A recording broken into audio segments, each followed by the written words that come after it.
धार्मिक मान्यता के अनुसार इस व्रत को करने से संतान को लंबी आयु का आशीर्वाद प्राप्त होता है, साथ ही बच्चे के करियर में तरक्की होती है। ऐसे में आइए इस आर्टिकल में विस्तार से जानते हैं अहोई अष्टमी की डेट और शुभ मुहूर्त के बारे में। अहोई अष्टमी 2025 डेट और शुभ मुहूर्त। वैदिक पंचांग के अनुसार इस बार अहोई अष्टमी का पर्व 13 अक्टूबर को मनाया जाएगा। कार्तिक माह की कृष्ण पक्ष की अष्टमी तिथि की शुरुआत 13 अक्टूबर को रात 12:24 पर, कार्तिक माह की कृष्ण पक्ष की अष्टमी तिथि का समापन 14 अक्टूबर को रात 11:09 पर। पूजा करने का शुभ मुहूर्त शाम 5:53 से शाम 7:08 तक। तारों को देखने का समय शाम 6:17 तक। अहोई अष्टमी के दिन भूलकर भी काले रंग के कपड़े नहीं पहनने चाहिए। किसी के बारे में गलत न सोचें और किसी से वाद विवाद न करें। किसी से लड़ाई झगड़ा न करें। व्रत का पालन करते समय सात्विक भोजन का सेवन करें। अहोई अष्टमी की व्रत कथा। प्राचीन काल में एक साहूकार था जिसके 7 बेटे और 7 बहुएं थीं। इस साहूकार की एक बेटी भी थी जो दीपावली में ससुराल से मायके आई थी।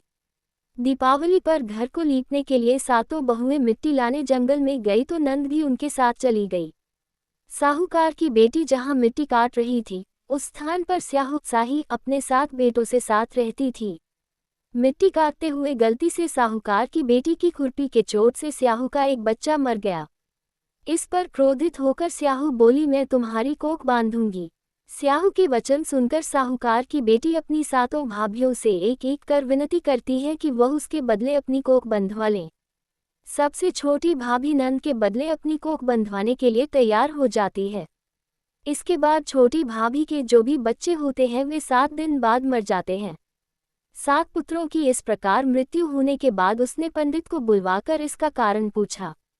पंडित ने सुरही गाय की सेवा करने की सलाह दी। सुरही सेवा से प्रसन्न होती है और उसे स्याहू के पास ले जाती है।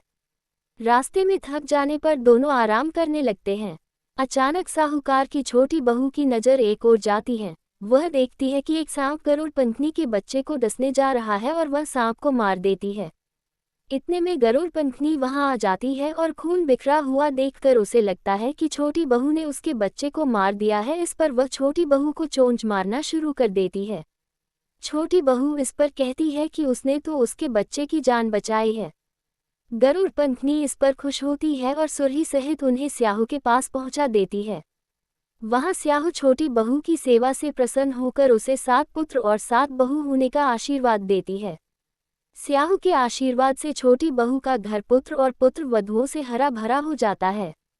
अहोई का अर्थ एक ये भी होता है अनहोनी को होनी बनाना और किसी अप्रिय अनहोनी से